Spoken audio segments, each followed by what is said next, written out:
जय हिंद दोस्तों यहाँ पर आज की इस क्लास में, ये छोटी सी क्लास रहेगी लेकिन मोस्ट इंपोर्टेंट क्लास होने वाली है उन सभी एग्जाम्स के लिए जो अभी होने वाली है। जैसे यहाँ पे ले लो RRB, ALP technician, RPF, SSC and police.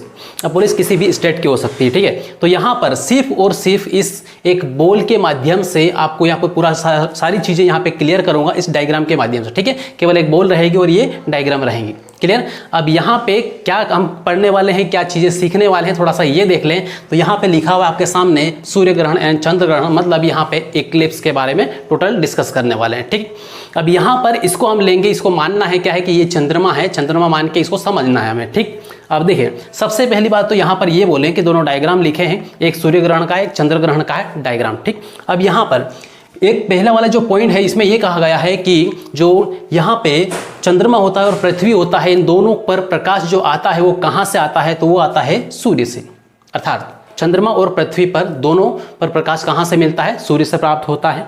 फिर यहाँ पर अगला वाला पॉइंट देखिए, तो पृथ्वी से चंद्रमा का केवल एक ही भाग दिखाई देता है। मान लो से कि यहाँ पे ये पृथ्वी है और यहाँ से ये चंद्रमा है, तो चंद्रमा का केवल एक ही भाग यहाँ पे पृथ्वी से दिखाई दे रहा है। सपोज यहाँ पे मान लो कि ये चंद्रमा है और आप पृथ्वी के ऊपर हैं, ठीक है।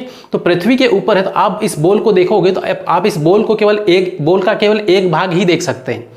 कारण क्या है कि इसका अगला भाग आपको दिखाई दे रहा है, पिछला वाला भाग आपको दिखाई नहीं देगा, ठीक है। तो इस तरीके से यहाँ पे जो प्रकाशित भाग है वो आपको दिखाई दे रहा है, एक बार प्रकाशित भाग दिखाई देगा, एक बार अप्रकाशित भाग दिखाई देगा, ठीक। तो इस तरीके से यहाँ पे ये है, तो ये पृथ्वी से चंद्रमा का केवल एक ही भाग दिखाई देता है। क्यों?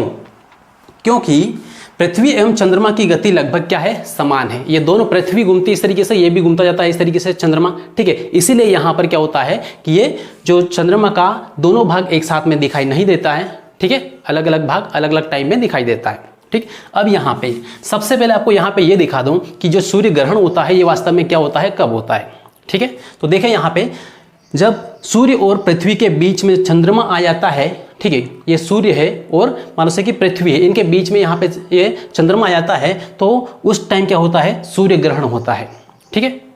उसके बाद अब सूर्य ग्रहण होता कैसे, थोड़ा सा ये देख लें। क्योंकि इन दोनों के बीच में चंद्रमा आ जाएगा तो होगा क्या कि यहाँ पर रहने वाले जो लोग हैं, जो इस डार्क वाले भाग में, इसमें इनको क्या होगा कि इनको सूर्य यहाँ से दिखाई नहीं देगा, ठीक है। ऐसा नहीं पूरी पृथ्वी के ऊपर सूर्य ग्रहण हो जाएगा, ऐसा नहीं, अलग अलग भाग में, ठीक है। तो यहाँ से लोगों को दिखाई नहीं देगा सूर्य, मतलब सूर्य विलुप्त हो जाएगा इनके लिए। इसका मतलब क्या है कि इनके लिए यहाँ पर ये सूर्य ग्रहण हो गया, ठीक है। बाकी दूसरों सभी के लिए नहीं होगा, ठीक। तो इस तरीके से यहाँ पे ये हुआ सूर्य ग्रहण कब, जब पृथ्वी और सूर्य के बीच में कौन आ जाए, चंद्रमा, तो उस टाइम क्या होगा, सूर्य ग्रहण।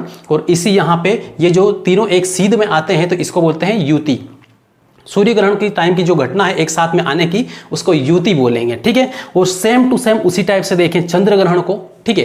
तो इसमें क्या होगा, सूर्य और यहाँ पे लास्ट में है चंद्रमा और बीच में कौन है, पृथ्वी है। तो सूर्य और चंद्रमा के बीच में जब पृथ्वी आ जाती है तो उस टाइम चंद्रमा क्या होता है, पृथ्वी से दिखाई नहीं देता है। क्यों नहीं दिखाई देगा, क्योंकि जो सूर्य से सारा प्रकाश आएगा वो पृथ्वी से टकराएगा और इधर की साइड जो छाया है, इसकी परछाई है किसकी, पृथ्वी की, वो इसके ऊपर जाएगी, जिसकी वजह से चंद्रमा क्या होगा, ढक जाएगा, परछाई में आ जाएगा और ये दिखाई नहीं देगा, ठीक है। जब चंद्रमा दिखाई नहीं देगा तो उस टाइम ऐसा लगेगा कि चंद्रमा चंद्र ग्रहण हो गया है, ठीक है। दिखाई नहीं दे रहा मतलब चंद्र ग्रहण हो गया, ठीक है। इसी घटना को हम क्या बोलेंगे, चंद्र ग्रहण। कब, जब चंद्रमा और पृथ्वी के बीच में कौन आ जाए, चंद्रमा और सूर्य के बीच में पृथ्वी आ जाए, राइट। और जब ये एक सीध में इस कंडीशन में होते हैं तो इसे वियुति कहते हैं। क्लियर है, यहाँ पे सूर्य ग्रहण के टाइम में युति और चंद्र ग्रहण के टाइम में वियुति कहते हैं, ठीक है। अब इसमें मोस्ट इंपोर्टेंट फैक्ट क्या है वो देखें। वो यहाँ पर ये देखना है कि चंद्रमा का संपूर्ण प्रकाशित भाग महीने में केवल एक बार पृथ्वी के सामने दिखाई पड़ता है। यहाँ पे वही लिखा है कि चंद्रमा का संपूर्ण प्रकाशित भाग महीने में केवल एक बार दिखाई पड़ता है, जिसे पूर्णिमा कहते हैं या फिर फुल मून कहते हैं, ठीक है। और पूर्णिमा, ऐसी पूर्णिमा के दिन क्या होता है, चंद्र ग्रहण होता है। क्लियर है इतना। अब फिर यहाँ पर देखें, इसी प्रकार जिस तरीके से यहाँ पे प्रकाशित भाग है उसी टाइप से चंद्रमा का एक अप्रकाशित भाग भी होता है जो अंधेरे में रहता है, ठीक है।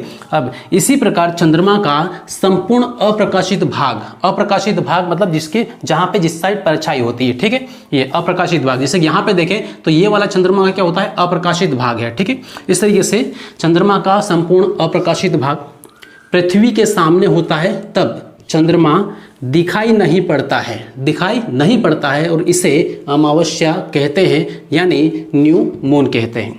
क्लियर है। और इसी दिन, इसी अमावस्या के दिन क्या होता है, ये सूर्य ग्रहण होता है, ठीक है, जिसमें एकदम अंधेरी रात होती है, राइट। लेकिन ये हर महीने की घटना होती है, ठीक है।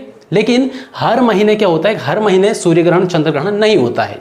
बाकी ये घटना हर महीने होती है, महीने में एक बार दिखाई पड़ता है, एक बार नहीं दिखाई पड़ता है, लेकिन सूर्य ग्रहण चंद्र ग्रहण ये हर महीने नहीं होता है, ये ध्यान रखना है। उसका कारण एक ही है, उसका कारण ये है कि पृथ्वी जो है वो चंद्रमा जो होती है इससे 5 डिग्री के झुकाव पर है। उसी के कारण क्या होता है कि हर महीने ये सूर्य ग्रहण चंद्र ग्रहण का मामला नहीं आता है, राइट। फिर यहाँ पे देखें तो लास्ट में जब ये तीनों एक सरल रेखा में होते हैं तब इसे युति वियुति कहते हैं। जब तीनों एक ही रेखा में होते हैं तो सूर्य ग्रहण के टाइम में युति और चंद्र ग्रहण के टाइम में वियुति, ठीक है, इसे कहते हैं। क्लियर, इतना यहाँ पर क्लियर हुआ है। चलिए तो लास्ट में एक पॉइंट और देख ले। 22 जुलाई 2009 को 21वीं सदी का सबसे लंबा सूर्य ग्रहण देखा गया था। 21वीं सदी का सबसे लंबा सूर्य ग्रहण कब हुआ था, तो 22 जुलाई 2009 को, राइट। तो दोस्तों ये थे इंपॉर्टेंट फैक्ट सारे एग्जाम्स के लिए, कॉम्पिटिटिव एग्जाम्स के लिए, और बाकी जनरल नॉलेज के लिए भी हम देख सकते हैं कि ये वास्तविकता है क्या, ठीक है, जिसको हर व्यक्ति अलग अलग तरीके से बताएगा। कोई मानसिक धार्मिक तरीके से कुछ और है, साइंटिफिक तरीके से कुछ और है, ठीक, और दोनों अलग अलग तरीके से डिफाइन करते हैं। चलिए तो दोस्तों उम्मीद करता हूं कि यहाँ से बहुत सारे इंपॉर्टेंट फैक्ट आपको मिले हैं, सीखने को मिले हैं। और यदि वीडियो आपको अच्छा लगे तो वीडियो को लाइक जरूर कर देना, चैनल को सब्सक्राइब कर देना है, और हाँ, इस वीडियो को जितना ज़्यादा हो सके शेयर जरूर करें, ठीक है। और बाकी अगला वीडियो भी आपको कंटिन्यू मिलता रहेगा इस तरीके से। साइंस के फिजिक्स का जो क्लास है वो कंटिन्यू चल रही है अभी, ठीक है, और कंटिन्यू क्लास लेते जाएं और अपनी जो तैयारी है उसको स्ट्रॉन्ग करते जाएं। चलिए मिलेंगे अगली क्लास में। जय हिंद।